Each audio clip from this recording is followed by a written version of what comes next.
बच्चों, आज हम प्रभात पाठ 4 जो कक्षा 8वीं हिंदी बाल भारती से लिया गया है, भारत भूषण अग्रवाल द्वारा रचित यह कविता के प्रश्न उत्तर और संपूर्ण स्वाध्याय हम इस वीडियो में देखेंगे।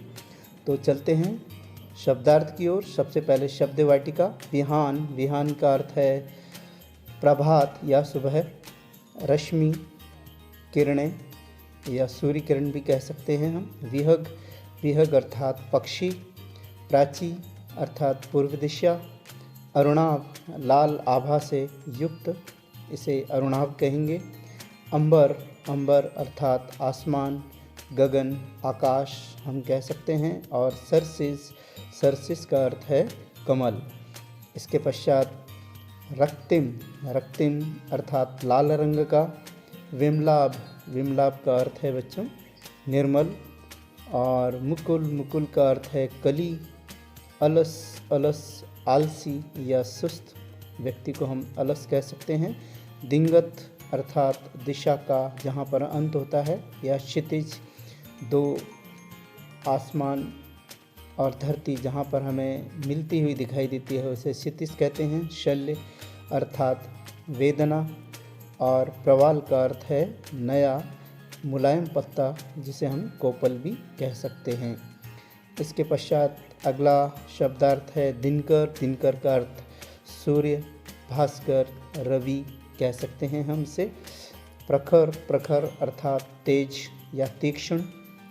शर, शर का अर्थात है बाण। प्रस्फुटित यानी खिला हुआ। और प्रज्वलित, प्रज्वलित का अर्थात है जलता हुआ। ब्रही, अग्नि। दृग यानी आँखें। सूचना के अनुसार कृतियाँ करो। और पहला प्रश्न है इसमें कृति पूर्ण करो। तो प्रभात में यह खुल गए। प्रभात में क्या खुल गए? तो द्वार खुल गए। दृग, लोगों के आँखें खुल गईं। कंठ और मुकुल, ये सभी प्रभात के समय खुल गए।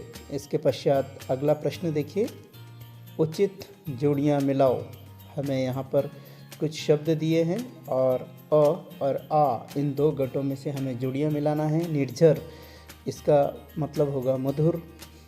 गुलाब अर्थात रक्तिम। दिशा, इसका मतलब है सस्मित।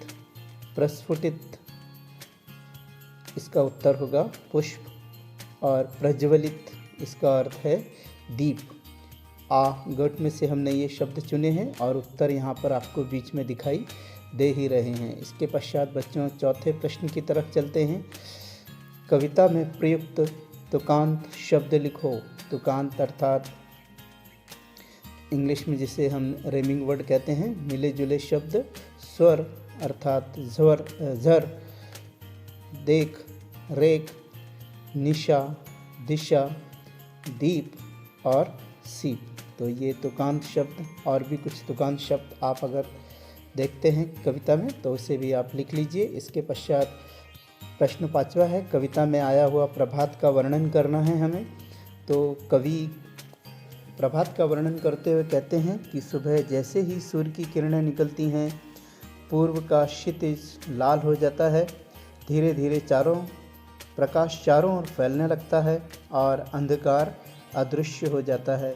पक्षी चहचहाने लगते हैं। पक्षियों की कलरव चारों तरफ सुनाई देती है।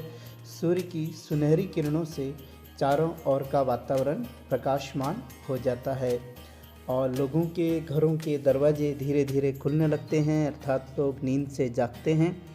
लोग अपने काम में व्यस्त हो जाते हैं जैसे ही प्रभात होती है और चारों ओर फूल खिल जाते हैं। कमल की कोश में बंद भंवरा निकल आता है। सूर्य के प्रकाश में चारों दिशाएं मुस्कुराने लगती हैं। इसके पश्चात 6वां प्रश्न देखिए बच्चों, कविता की पंक्तियां पूर्ण करो। तो हमें कविता की पंक्तियां पूर्ण करना है। शतदल के शीतल कोशों से निकला मधुकर गुंजार लिए। खुल गए बंध छवि के बंधन, जागो जगती के सुप्त बाल। पलकों की पंखुड़ियाँ खोलो, मधुकर के अलस बंध द्रुग भर। तो इस प्रकार से शतदल के से लेकर द्रुग भर ये हमें कविता की पंक्तियाँ के शब्द दिए गए थे और इसके आधार पर हमने कविता की पंक्तियाँ पूर्ण की। इसके पश्चात प्रश्न 7वां देखो बच्चों, निम्न शब्दों की विशेषता बताने वाले शब्द रिक्त स्थान में भरो। तो यहाँ पर कुछ शब्द हमें दिए हुए हैं और कुछ हमें भरना है।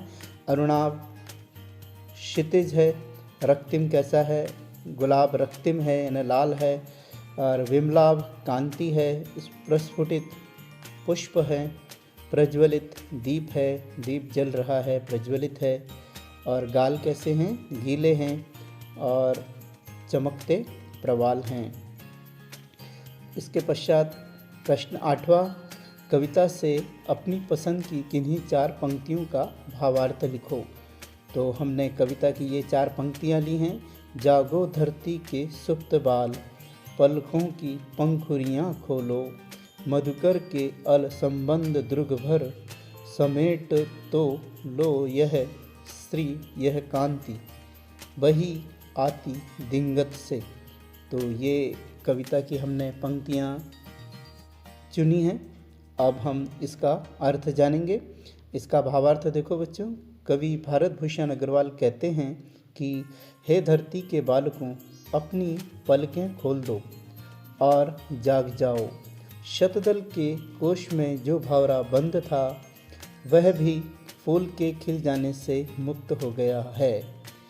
कवि धरती पुत्रों से कहता है कि बाहर प्रकृति का जो सौंदर्य बिखरा हुआ है, उसे आँख भर कर देख लो। प्रकृति के सौंदर्य का आगमन हर दिशा से हो रहा है। इस प्रकार से कविता का आपने 4 पंक्तियों का अर्थ देखा। इसके पश्चात भाषा बिंदु पर देखेंगे हम। उपसर्ग युक्त हमने कुछ शब्द तैयार किए हैं। तो पहले उपसर्ग युक्त और बाद में प्रत्ययुक्त देखेंगे। शाश्वत, अशाश्वत, संदेह, निसंदेह, जन्म, आजन्म, रिक्त, अतिरिक्त, राग, अनुराग, स्मरण, विस्मरण, रस, निरस, देश और प्रदेश। तो इसमें सबके पहले जो आपको शब्द दिखाई दे रहे हैं ये उपसर्ग है। जैसे शाश्वत में अ है, निसंदेह में नी है, जन्म में आ है, अतिरिक्त में रिक्त में अ है। इसी प्रकार से हम प्रत्ययुक्त शब्द भी जानेंगे। और प्रत्यय आप जानते ही हैं कि बाद में लगते हैं शब्द के।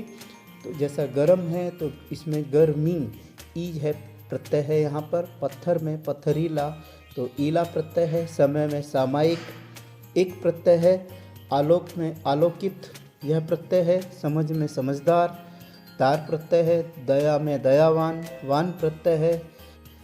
उसी प्रकार से दूध का दुधिया होगा, इसमें ईया प्रत्यय है दुधिया में। प्यास का प्यासा होगा, इसमें आ प्रत्यय है। तो इस प्रकार से उपसर्ग और प्रत्यय के शब्द हमने देखे। उपसर्ग और प्रत्यय का मेरा वीडियो भी है, आप उसमें जाकर और उपसर्ग और प्रत्यय को समझ सकते हैं। इसके पश्चात उपयोजित लेखन का प्रश्न देखिए। रात और दिन के बीच का संवाद लिखिए। तो रात कहती है कि आदमी दिन भर काम करता है, जैसे ही मेरा आगमन होता है वह सारा काम काज छोड़कर घर चल देता है और मैं थके हारे आदमी को आराम देती हूँ। तो दिन कहता है कि तुम बिल्कुल सही कह रही हो, मैं आदमी से काम लेता हूँ, उसे दिन भर थकाता हूँ, इसलिए वह रात में आराम से अच्छी नींद ले पाता है या विश्राम कर पाता है। तो इस प्रकार से और भी कुछ संवाद आप मन से जोड़कर दिन और रात के बारे में लिख सकते हैं। तो बच्चों, अगर ये वीडियो आपको पसंद आया है तो इसे लाइक करो, शेयर करो, और अगर आप चैनल पर पहली बार आप इस वीडियो को देख रहे हैं तो हमारे चैनल को तो सब्सक्राइब करो, ताकि आने वाली वीडियो की लिंक आपको तुरंत मिल जाए। जैसा मैंने बताया आपको, उपसर्ग और प्रत्यय तथा व्याकरण से संबंधित अन्य वीडियो भी आप मेरे चैनल पर देख सकते हैं और उसका लाभ उठा सकते हैं। और यदि आप किसी विषय पर वीडियो बनवाना चाहते हैं तो आप निश्चित रूप से बताइए, आपका वीडियो अवश्य बनाया जाए।